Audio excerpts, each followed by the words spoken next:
नमस्कार प्यारे विद्यार्थियों, कक्षा 12 अर्धवार्षिक परीक्षा 2023-24 का हिंदी अनिवार्य का ये प्रश्न पत्र आपके सामने है।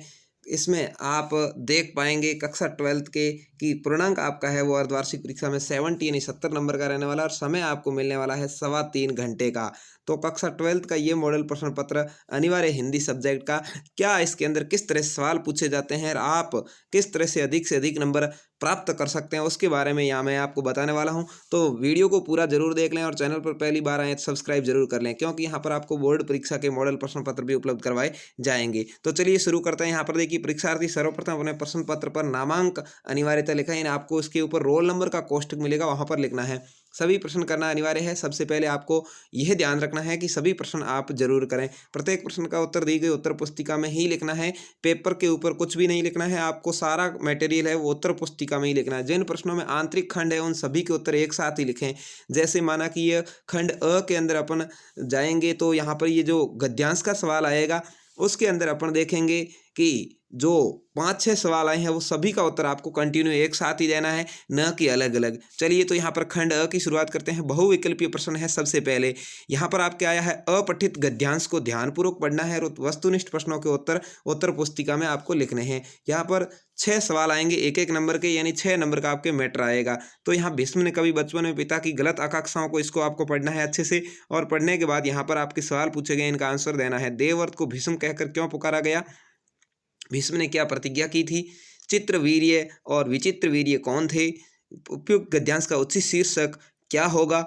और यहाँ पर देखिए आगे सवाल और आए हैं। भीष्म ने भीषण प्रतिज्ञा क्यों की थी और परशुराम भीष्म से किस बात में आगे थे? तो यहाँ पर यदि मैं पूरा सवाल आपको पूरा पेपर है वो सॉल्व करवाऊंगा तो घंटे 2 घंटे लग सकते हैं, इसलिए मैं आपको जल्दी से पेपर दिखा देता हूँ। आप स्क्रीनशॉट लेकर के यहाँ इसको रोक करके अपने सवालों को पढ़ सकते हैं और अच्छे से अच्छे नंबर प्राप्त कर सकते हैं। देखिए यहाँ पर द्वितीय सवाल भी 6 नंबर का आया है। यहाँ पर भी पद्यांश आपको पूछा गया है, इसमें से आपको उत्तर देने हैं। तो नीड का निर्माण फिर ये पद्यांश से आप अच्छे से पढ़ लीजिए और यहाँ पर ये जो सवाल आए हैं इनको आप देख लीजिए। यहाँ पर ये 5 सवाल है, उसके बाद में इधर सवाल आए हुए हैं, इनको मैं आपको दिखा देता हूँ। ये देखिए, उपयुक्त गद्यांश का पद्यांश का उचित शीर्षक क्या होगा, ये आपने देख लिया। उसके बाद रिक्त स्थानों की पूर्ति करने के सवाल है, जो आपको 6 सवाल मिलेंगे, 6 नंबर के ये मिलने वाले। तीसरे सवाल में आपको दिख रहा होगा। चौथे के अंदर अति लघुत्रात्मक प्रश्न है, जो 10 क्वेश्चन आए हैं और 1-1 नंबर के होंगे। तो यहाँ पर देखिए आप इनका अर्थ आपको निकालना है और 10 सवालों के जवाब आपको देने हैं। उसके बाद आपके आ जाएगा खंड ब। खंड ब के अंदर आपको क्या करना है? लघुत्रात्मक प्रश्न आए हैं 25 से 30 शब्द, यानी 2 से 3 लाइन में आपको लिखने हैं। यहाँ पर देखिए 2-2 नंबर के ये सारे क्वेश्चन हैं। 6 क्वेश्चन आपके आए हैं, 12 नंबर के हैं। यहाँ पर 5वें क्वेश्चन में आप सभी देख सकते हैं। उसके बाद में मैं पेपर को ऊपर करता जा रहा हूँ, आप आराम से इसमें देखिएगा। निम्नलिखित प्रश्नों के उत्तर 40 से 50 शब्दों में देने हैं छठे क्वेश्चन में, यानी 4 से 5 लाइन। 10 शब्द की एक लाइन होती है अनुमानित, ठीक है। 3 नंबर के 3 सवाल आपके आए हैं, 9 नंबर। तो यहाँ तीनों ही सवाल आपको दिख रहे हैं। यहाँ पर देखिए इनको आपको करना है। यहाँ पर एक आपको फीचर लिखना है, यहाँ पर कवि रघुवीर सहाय क्या व्यंग्य कर रहे हैं वो लिखना है। यहाँ पर आपको प्रारूप तैयार करना है, निविदा का प्रारूप, ठीक है, या बोर्ड परीक्षा पत्र की सुरक्षा का आग्रह करने वाला एक अर्धशासकीय पत्र आपको लिखना है, कोई भी अथवा में एक है, ठीक है। अगला सवाल देख लेते हैं। यहाँ पर क्वेश्चन नंबर खंड स आ जाएगा। खंड स के अंदर देखिए आपको यहाँ पर ये सवाल मिले हैं।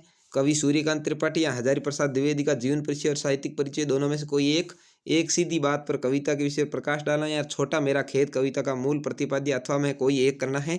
उसके बाद में निम्नलिखित पद्यांश की सप्रसंग व्याख्या करनी है। सप्रसंग का मतलब होता है आपको प्रसंग भी लिखना है कि कौन से पाठ में से लिया गया और इसके लेखक कौन है, और साथ में इसकी व्याख्या, दोनों में से कोई एक आपको करना है। दोनों ही आपको अच्छे से दिख रहे होंगे। उसके बाद निम्नलिखित गद्यांश की भी सप्रसंग व्याख्या है। वही बात है कि यहाँ पर भी आपको कौन सा पाठ और लेखक का नाम और इसके बाद में व्याख्या, यानी इसका अर्थ लिखना है कि क्या है। उसके बाद 7वां सवाल यहाँ है, निम्नलिखित में से किसी एक विषय पर आपको सारगर्भित निबंध लिखना है, 5 नंबर का। मोबाइल फोन पर लिख सकते हैं, राष्ट्रीय विकास में महिलाओं की भूमिका पर लिख सकते हैं, या स्वस्थ भारत पर लिख सकते हैं, या बेटी बचाओ बेटी पढ़ाओ पर लिख सकते हैं। तो इस तरह से आपके ये पेपर था जो अर्धवार्षिक परीक्षा 2023-24 में आने वाला है।